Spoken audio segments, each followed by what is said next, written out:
અને તેથી દરેક ભારતીય, આ દેશનો દરેક નાગરિક, હું પહેલાં ભારતીય છું, આ વાતને ધ્યાનમાં રાખી અને પછી જે કંઈ ક્રિયાકલાપો કરવાના હોય એ કરે.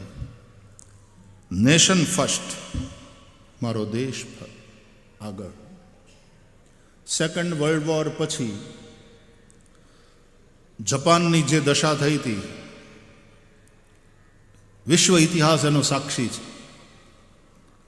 જાપાને જે કર્યું હતું સેકન્ડ વર્લ્ડ વોર દરમિયાન, એ તમે ઇતિહાસ વાંચતો તો ખ્યાલ આવશે કે આટલા ક્રૂર હોઈ શકે માણસો. અત્યારે આપણે જાપાનીઓને આમ લળી પાઈ લાગતા જોઈએ, આમ કમરથી વાંકા વળી જાય.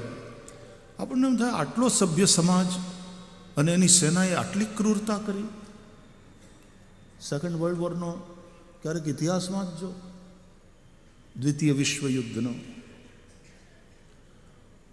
અને પછી જે 2 બોમ્બ ફેંકાણા, જે નહોતું થવું જોઈતું, પણ પહેલા વહેલા પરમાણુ બોમ્બનો પ્રયોગ થયો અને એની વિનાશક શક્તિથી દુનિયા પરિચિત થઈ. સેકન્ડ વર્લ્ડ વોરનો અંત આવ્યો, જાપાન હાવ રગદોળાઈ ગયું. પણ એમાંથી થોડા વર્ષો પછી જાપાન વળી પાછું બેઠું થયું. ને બેઠું થયું એટલું નહીં, એટલો નનકુડો દેશ એટલો મજબૂતાઈથી પાછો ઉપર આવ્યો. મને ખ્યાલ છે એ વખતે હું અમેરિકા જતો ત્યારે અમેરિકામાં જાપાનની કાર ચારે બાજુ ફરતી હતી. ઇકોનોમિકલી એટલા સ્ટ્રોંગ થયા.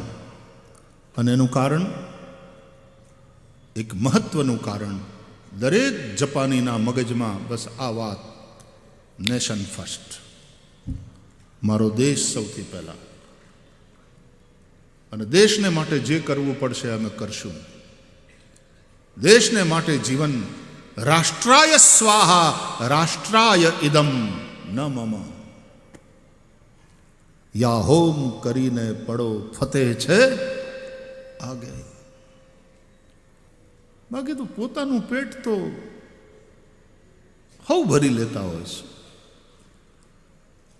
સમાજને માટે ઘસાઈ છૂટવું, રાષ્ટ્રને માટે જીવવું, માનવતાને માટે ઉપયોગી થવું, આ महत्वपूर्ण है. मैं समझता हूँ कि दरेक स्वस्थ धर्म, रिलीजन, मजहब यही शिक्षा देता है, और यही शिक्षा देता है वही असली है, जिसमें मानवता केंद्र में हो.